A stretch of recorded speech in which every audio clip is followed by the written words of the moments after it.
Oui, globalement, on attaque la deuxième semaine d'entraînement. La semaine dernière, on a été plutôt prudent. On a fait de la course, quelques tests, aussi athlétiques. Au niveau du ballon, c'était que du travail technique, avec pas de contact, pas de jeu. Bon. Après, il y a d'autres clubs qui sont partis beaucoup plus forts. Chacun fait bien comme il veut. Nous, on a pensé qu'en 8 semaines, il était important sur la première, deuxième semaine, en tout cas au moins sur la première, d'y aller mollo.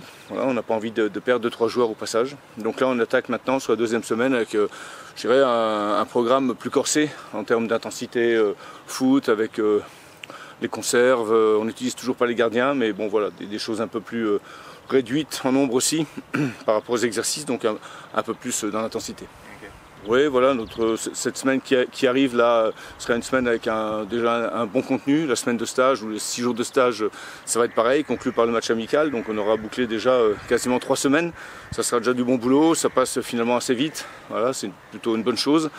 Et oui, l'idée c'est de monter en puissance, mais de prendre un petit peu plus le temps que ce qu'on peut faire habituellement. Pas de soucis notables, ils sont très bien intégrés. Après, on a 5 ou 6 nouveaux joueurs qui pour l'instant, la plupart du temps, sont ensemble à l'hôtel. Donc toujours un groupe un peu des nouveaux joueurs qui arrivent. Mais on a aussi par rapport aux affinités, à l'âge, voilà, à la nationalité, des complicités qui se créent assez vite. Enfin, je ne vois pas d'anomalie aujourd'hui. On a même intégré 3 jeunes de la réserve pour venir nous compléter, notamment pour notre semaine de stage, parce qu'on n'est que 21 joueurs de champ aujourd'hui, j'en voulais pas plus, mais on sait aussi que dans ces périodes un peu chargées, on perd facilement 2-3 joueurs, donc on ne veut pas être en difficulté, au moins sur le premier match amical. La mission des préparateurs physiques, c'était de bien les tester pour savoir où ils en étaient sur le plan musculaire, articulaire et surtout athlétique. Donc voilà, ça a été, ils ont fait des tests la semaine dernière. Partant de là, ça travaille en groupe, bon, des choses classiques.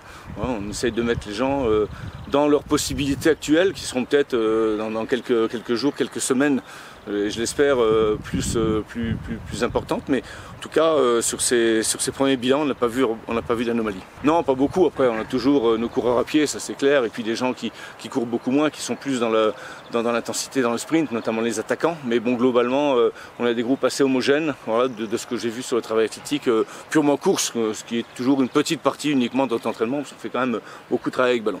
On a récupéré 6-7 joueurs pour renforcer notre réserve. On a un objectif bien établi, bien clair, ça va être la montée en N3, voilà, parce qu'on veut s'en sortir aussi. On veut aussi peut-être, j'espère, faire coïncider ce niveau de l'équipe 2 avec la création d'un centre de formation, d'un nouveau centre d'entraînement. D'ici, on parle au moins de l'année, enfin d'ici au moins 1 an, avoir quelque chose de concret qui sort de terre.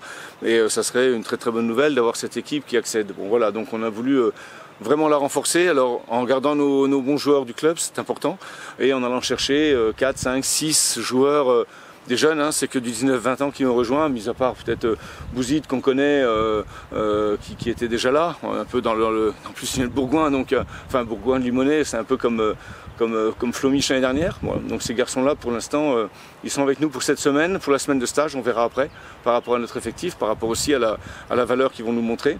Et puis on sait aussi que derrière, on a... alors nos joueurs aujourd'hui, on les connaît, ceux qu'on a gardés qui vont jouer en dessous, on les connaît, mais on aura certainement 2-3 autres profils à découvrir. Et il y aura une passerelle importante, en tout cas, entre ce groupe pro que j'ai voulu peu important cette année, il y a globalement une vingtaine d'éléments de champ, je parle, pour pouvoir, dès qu'on a 2-3 joueurs absents, blessés, malades, je ne sais pas, pouvoir utiliser aussi les jeunes du dessous, parce que quand vous êtes déjà 24 ou 25 joueurs dans votre groupe pro, c'est très compliqué d'aller chercher ceux du dessous.